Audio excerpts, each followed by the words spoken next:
You are listening to Talking Hoosier Baseball. It is Wednesday, May 11th, the first 90-degree day in Bloomington. It's a sweltering day, let me tell you. It is definitely baseball weather. We're coming off a weekend at Michigan for Hoosier Baseball that did not start off great, okay? We blow a lead Friday night on the road, but it didn't matter because Saturday we were able to take the lead, hold it late, take care of business, add on even when we had to. And then going into Sunday, one of the best road games, I got to say, in quite a while. Up and down, back and forth, sitting there with the smallest of leads. Reese Sharp comes in again. You're going to have him throw 3 innings this time? But sure enough, Mercer pulls the rabbit out of his hat again. And Reese Sharp goes back out and back out. I know this sounds a lot like last week, but he did it again. He throws 3 innings to close out the game. And the Hoosiers win a huge road series over the Wolverines. That's 3 big series in a row. Moving up, climbing up the Big Ten standings. We did play a midweek at Louisville. Real close game, actually. It was a fun game last night until very, very late. I think we were down 2 in the 8th, I want to say, when it kind of got out of hand a little bit. Maybe some poor base running plays, some poor defense, and ended up, I believe, 8-2. But the score did not reflect the type of game that was. We really hung with them, with the Cardinals. And so then I guess it was a 2-2 week. But really the biggest game, the ones that we had to have, we did get. All right. We started off that series down 1 and we're able to pull it off for that 3rd big series in a row. Technically, we're 7th right now in the Big Ten standings.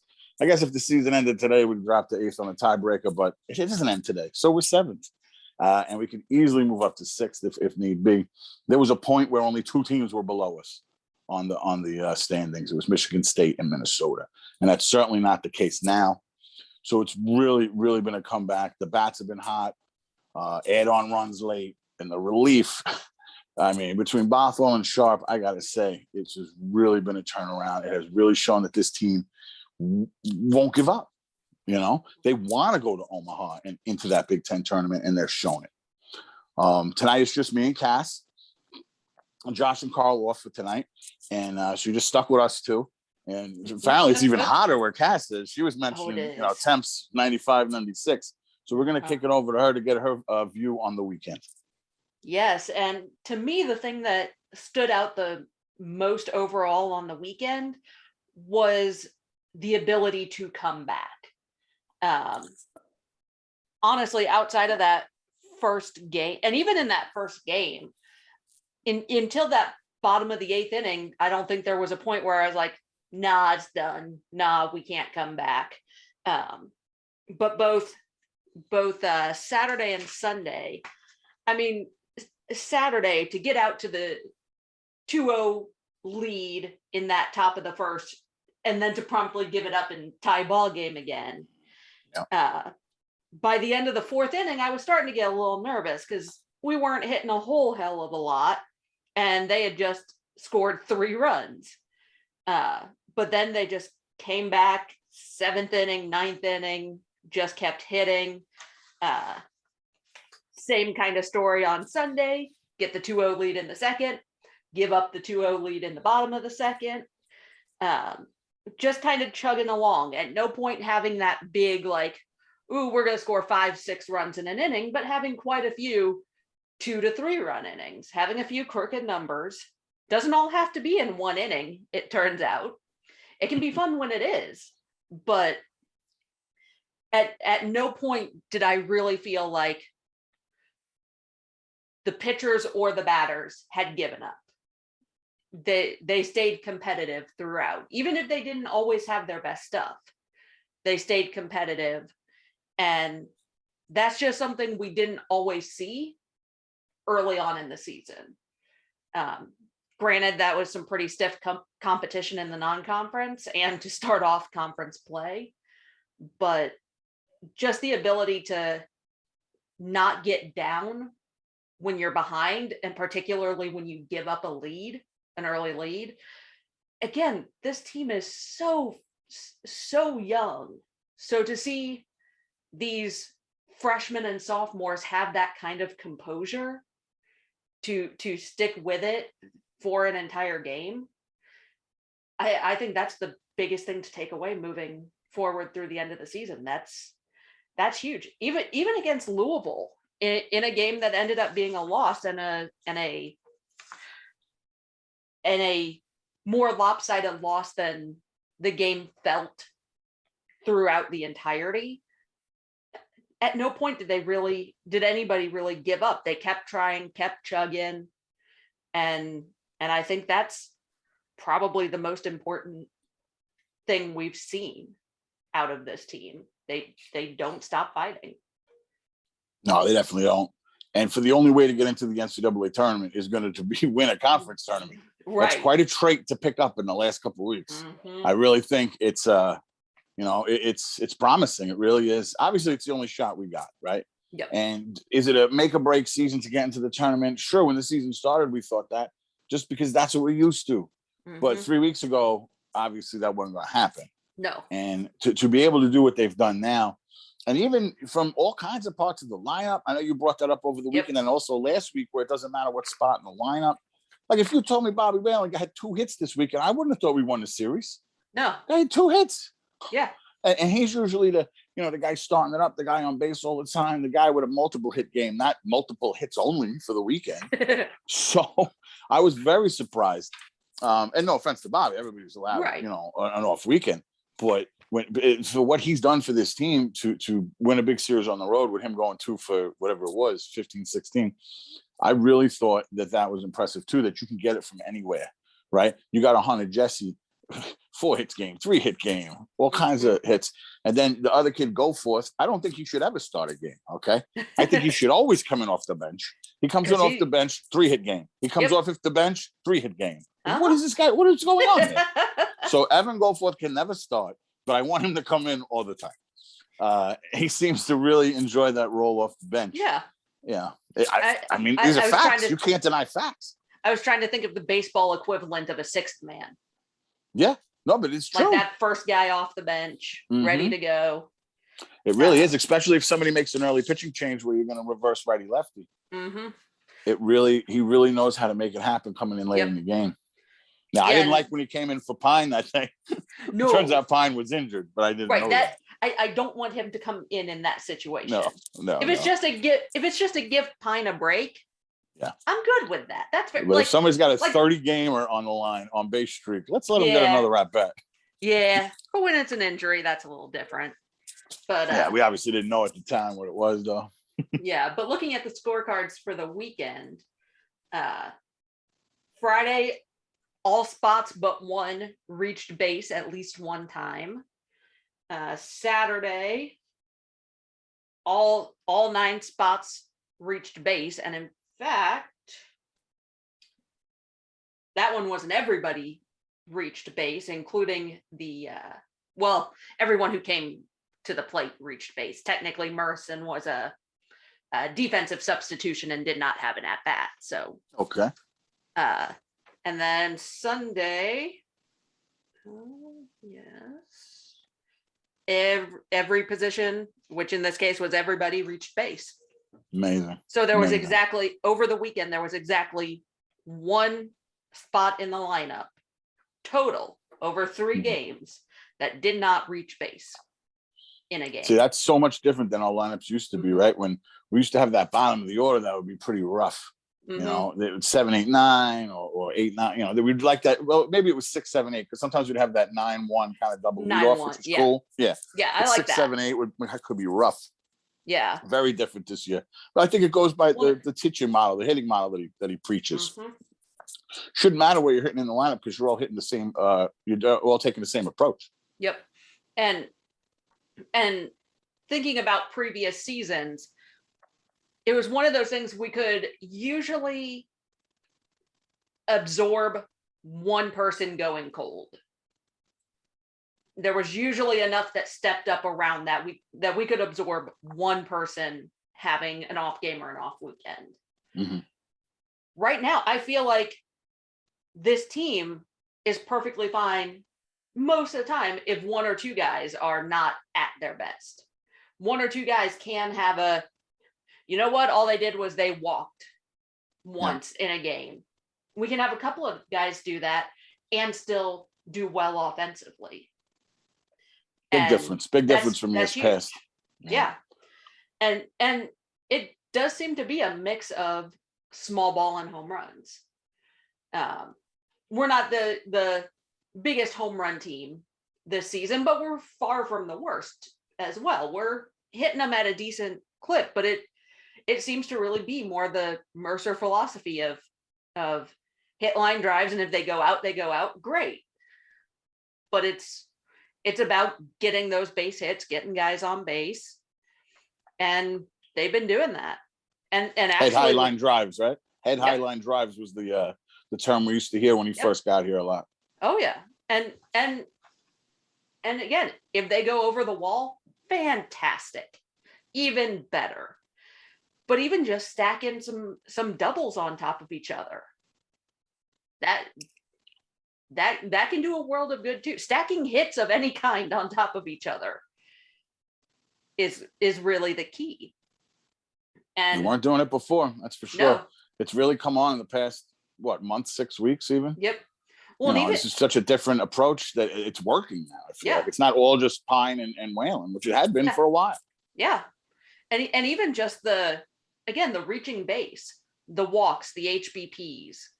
Because somehow I think, let me double check this, because I think that Carter Matheson might have overtaken the walks lead for the team.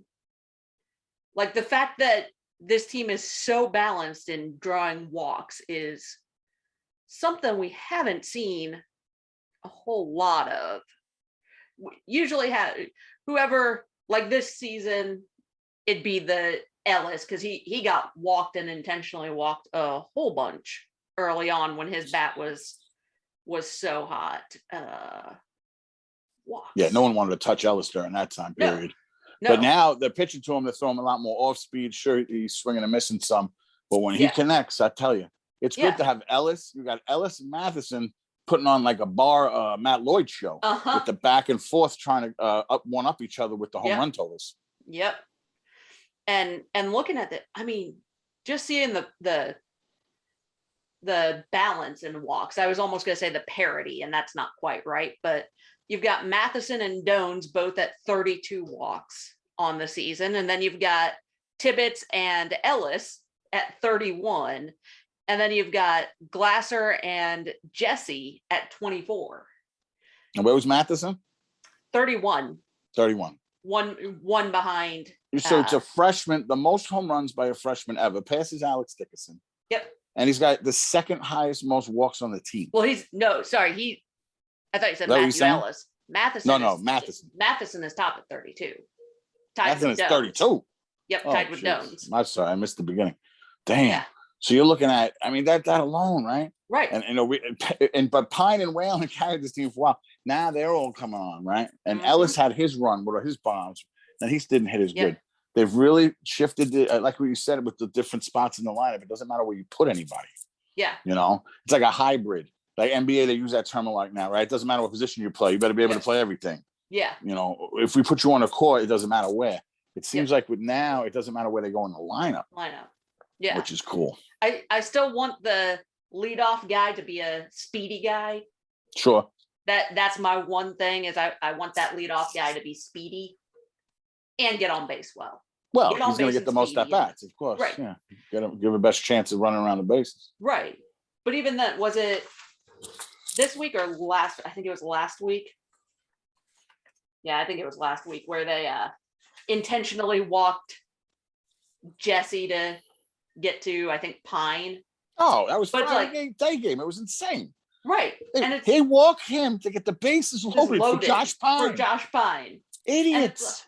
But even then, based on especially how he was hitting at the time, and still hitting at the time, now. Hitting the whole year. Well, no, with Jesse. Oh, Jesse was hot too. You're right. I had no problem with him coming up.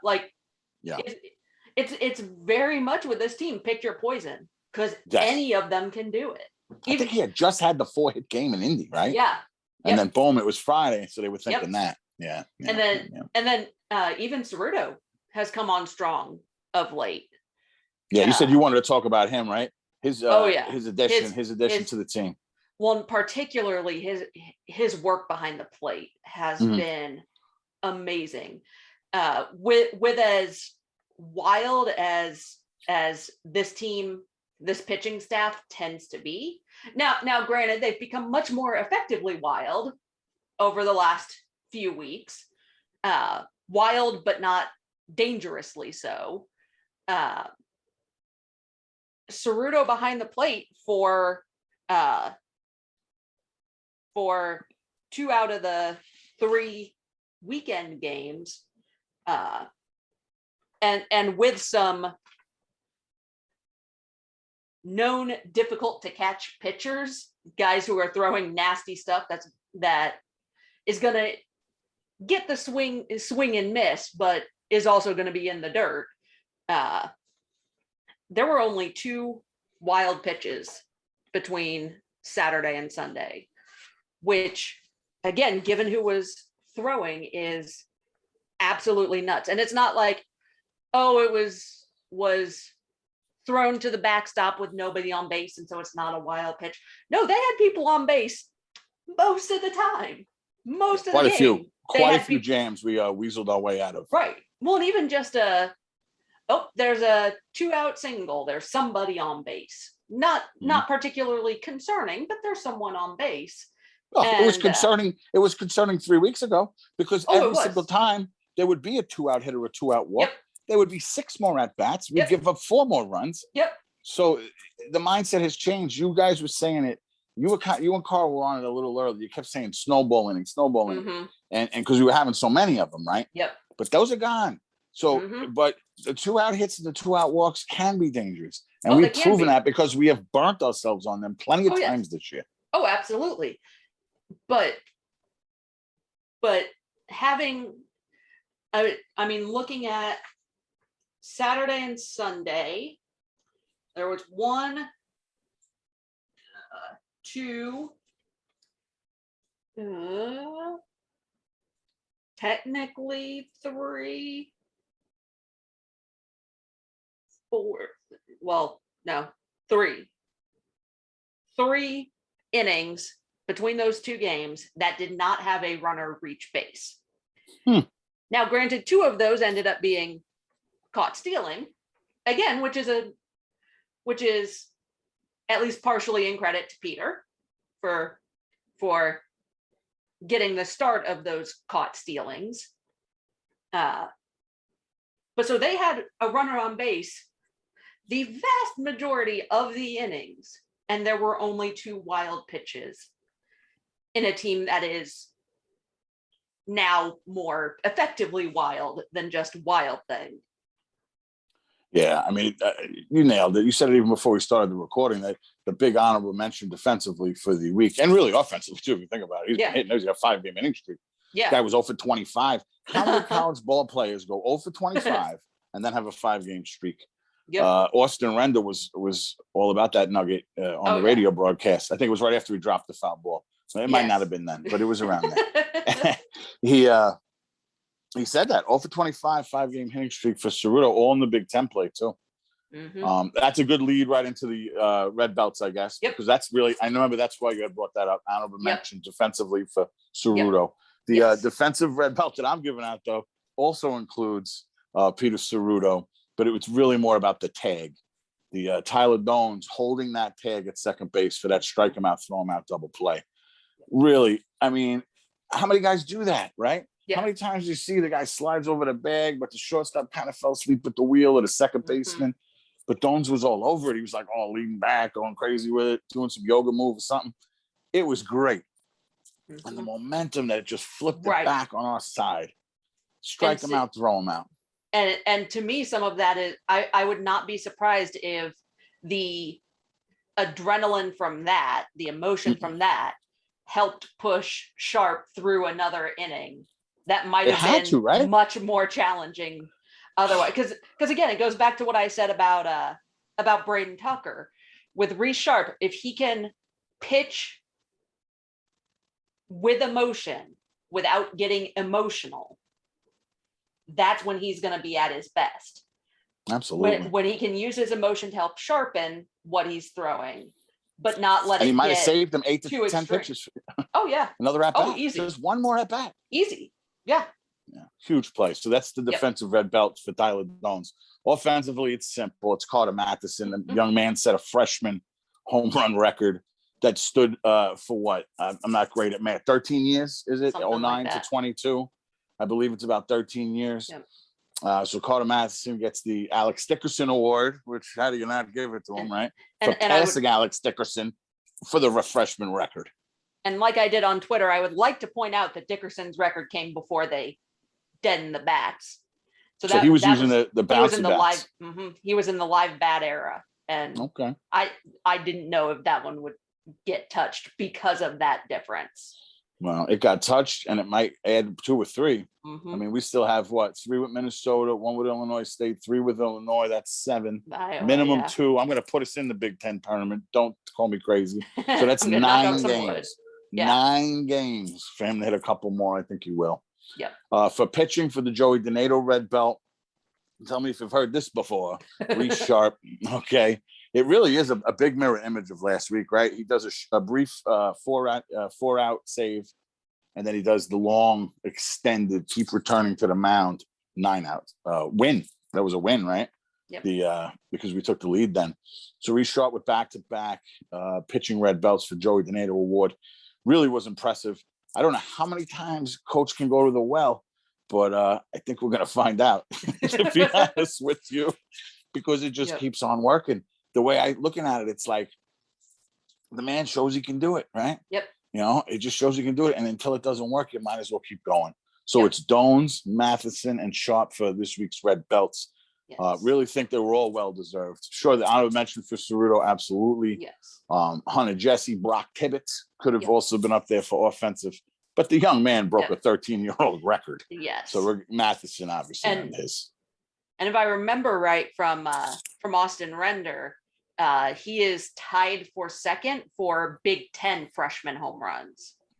Really? Who had first? Do you remember? I don't remember off the top of my head. Okay.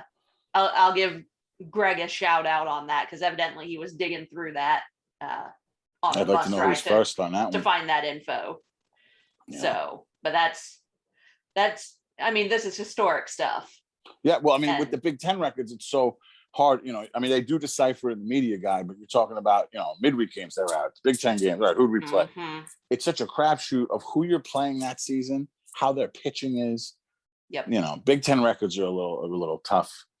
Speaking of the Big Ten, we have our picks, right? We do. Might as well kick it into that. Josh and Carl have sent in their picks. Cass is obviously live here with hers. I'm actually going to go first, and then Cass is going to give you Carl's and her own and Josh's. So you'll see why she has the most of the work, because it doesn't take that long. All right, so let me pull mine up because I did a bad job at prepping here. Here they are. Okay, so what I'm going to do, I'm going to look for a bounce back weekend for Michigan. I know you say, whoa, what are you talking about? Maryland's going to be ranked, right? I think they might get a little cocky. So I'm going to go Michigan for that one. I'm sticking with Ohio State. I don't know. Call me crazy. I'm going Ohio State. We're going to go Illinois. Iowa just seems obvious to me, even with the road series.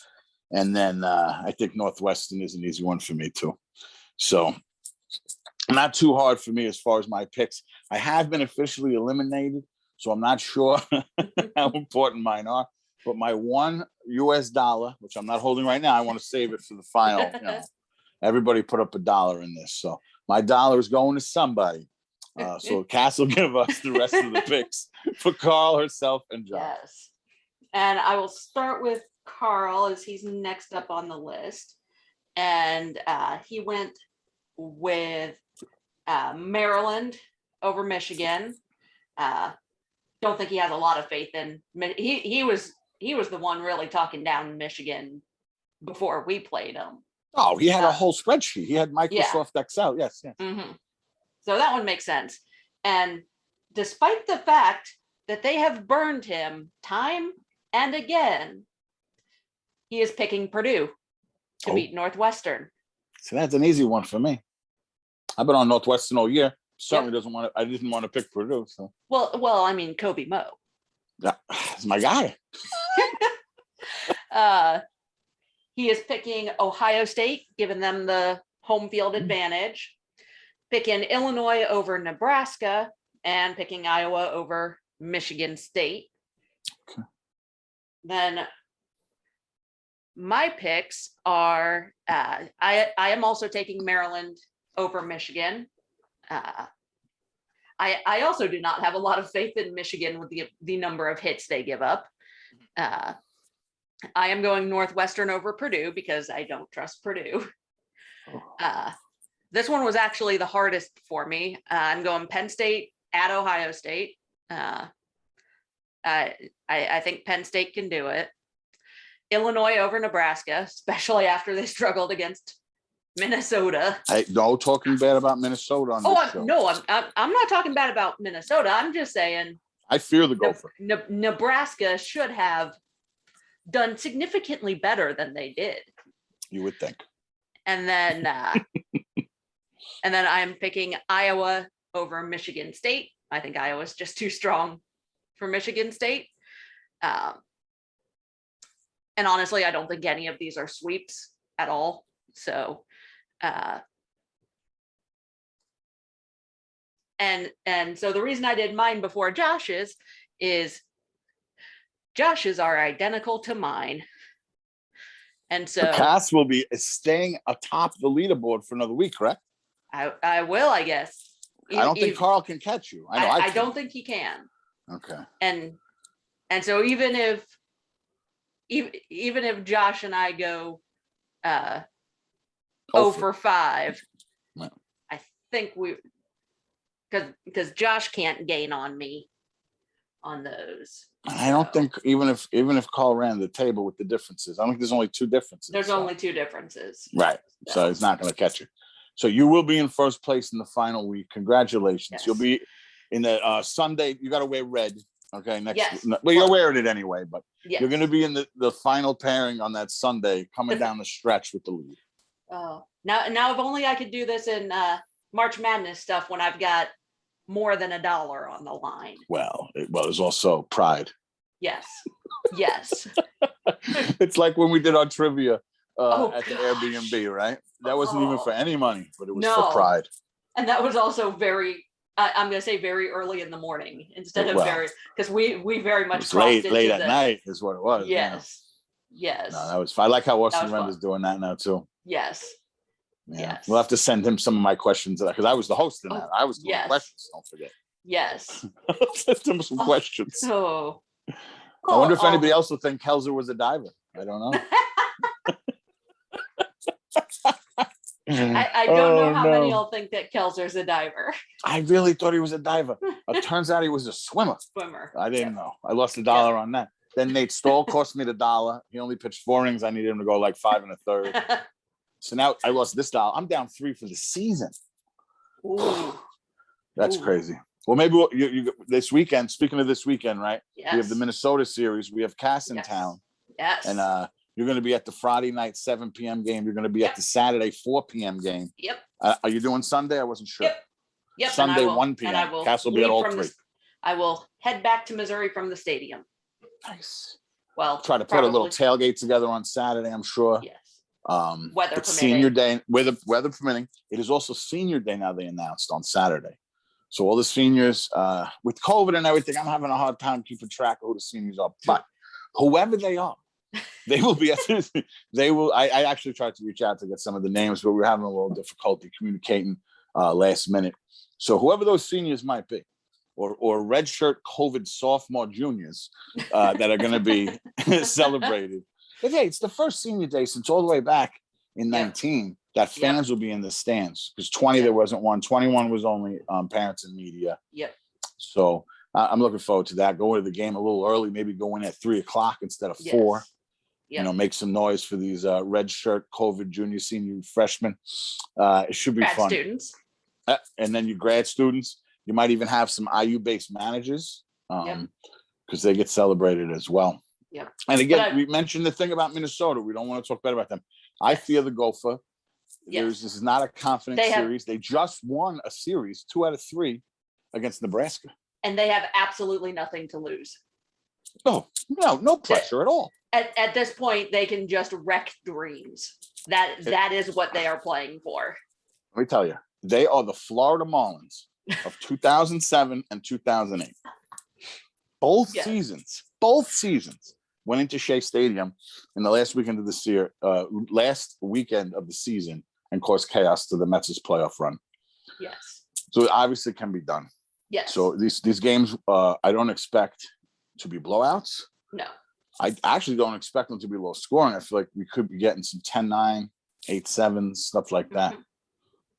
Football scores. I don't know if we want 17-13. I don't know about that. I feel like our pitching has really brought it together more. Yes. So we might not get that. But I wouldn't mind us putting up a football score. Oh, yes, please. I'll take 18-20 runs. But that's the weekend. You got the Minnesota series. There is a Tuesday game against Illinois State at the BART. What did we say? It was 6 p.m.? 6 p.m. 6. I thought it was 7, then we looked up. 6 p.m. start. And that's going to close the regular season at the BART. The first one in a while with fans in the stands for the whole year. I just want to say it was really, not that we're done. We're obviously going to do one next week, but I really I felt good about, seeing everybody back at the ballpark. We have some really good weather this weekend, whether you catch this before those games or not, come by. I know the students have graduated and stuff. It'll be more of a local community feel to it, I bet. No offense to the students. I don't expect you to stay for that. I'm sure they went back home. Maybe some local students will make some noise though. Yeah. And we'll finish up the homestand and then we'll figure out what we need in Iowa to get in. Yep. I didn't know if you had anything else you wanted to wrap up. I feel like we touched on everything. I think we did. Oh, just to throw in for Pro Bowl Hoosiers, Craig Dedelo hit a 7th bomb. Oh, nice. Okay. I haven't heard his name in a while. Yeah. Yeah. I was good to see his name. I don't know if maybe they haven't been sending stuff out as far as his team, but I felt like seeing that number 7 snuck up on me. So Dedelo's been definitely hitting bombs. And he also had a list that he put out of some players that he really feel like should be getting some promotions. He listed Timmy Herron. He also listed Craig Dedelo. So he was off my radar. And then Matt Gorski, who we all know. So you got Dedelo, Gorski, and Herron all could be looking at some promotions. And Sam Travis, who's been playing good for the Long Island Ducks, which is an independent team out of New York.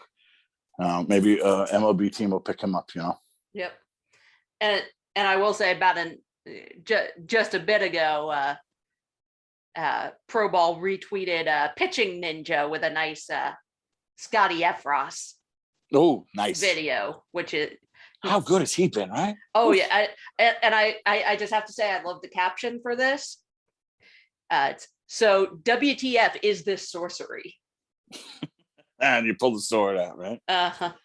Yeah, if you don't follow it. It's at Pro Bowl Hoosiers on Twitter. And it's not just baseball. We're talking about baseball. This is a baseball podcast. But somehow this man does every single IU athlete that ends up in the pros. He even does like female women's basketball overseas. Overseas. He'll do like soccer players in countries you've never heard of. Yep. He's all about it. I actually get a kick out of those. I can't understand what he wrote, but then you can see that it's an IU grad who's playing overseas. I like a lot of the German ones because I studied that in high school and college, so it helps me brush up on all of that. Tell you, he's all over it, man. I don't know how the guy does it. I don't know. It's a killer. It's a killer commitment. I also want to shout out on that topic, David Welch for his. Oh yeah, I brought him up last week with the videos for his videos. Yeah, he does some great work, and he actually filled in for Pro Bowl. I believe it was last weekend, and he was pumping out the stats. So they do a really great job with our alumni. You know, and it's fun to follow them, right? Believe it or not, come Memorial Day, we find out, about the brackets and stuff. We're not getting an at-large bid, so by then we'll have known if we won the Big Ten tournament. Yep. And then it's over. Yeah. So from Memorial Day on, if you don't make the NCAAs, Hoosier season is over, and the alumni kind of take it from there. Yep. Which is fun. It is. But I mean, that's pretty much, we touched on everything. Yep. So for myself and Cass, Josh and Carl, who couldn't make it tonight, we're going to wrap tonight up. We'll hopefully see you guys over the weekend at the bar. And for those who aren't local, stay in touch. As far as we have Austin Renders calling the radio. We've got Big Ten Plus for Friday and Sunday, and then Saturdays on the Real BTN. Yep. So keep in touch, see how we do against Minnesota. This big push to get to the Big Ten tournament really, really starts Friday night. And for those of you who can make it, we'll see you at the bar.